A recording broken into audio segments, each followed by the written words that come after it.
அப்படி சொடக்கு போட்டு திரு மோடிஜி கையை சொடக்கு போட்டு ஒருத்த விரல் நீட்டார்ல. 2014 ஏப்ரல் 16ஆம் தேதி அன்னைக்கு தேர்தல் பிரச்சாரத்தின் போது கொடிசியா வளாகத்தில் பூனைக்குட்டி மாதிரி கையை கட்டிட்டு பொம்முன்னு உட்கார்ந்துருந்தீங்க தம்பி. படம் ரிலீஸ் ஆகணும், தலைவான்ற படம் ரிலீஸ் ஆகிறதுக்காக பார்த்த நடுவில் கொஞ்சம் பக்கத்தில் ரஞ்சித் தானே என்னங்க நீங்களும் 200 கோஷ்டியோட சேர்ந்துட்டீங்களா? டிவிகே தலைவர் தளபதி விஜய் அவர்களை ஏதோ ஒன்று பேசணும் அப்படின்றக்காண்டி ஏதாவது ஒன்று கட்டுக்கதை அடி சொல்கிறீங்களேண்ணே.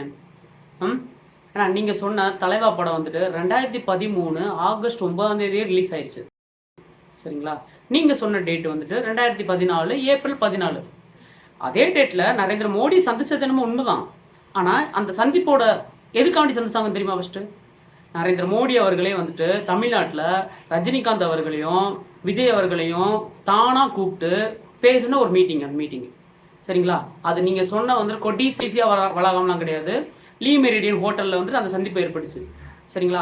அந்த சந்திப்பை வந்துட்டு அந்த சந்திப்பப்போ வந்துட்டு கையை கட்டி நின்றுருந்தான்னு சொன்னீங்களே, யார் கையை கட்டி நின்றுருந்தான்னு ஒரு ஃபோட்டோ போடுறேன், நீங்களே பார்த்துக்கோங்க, தெரிஞ்சுக்கோங்க.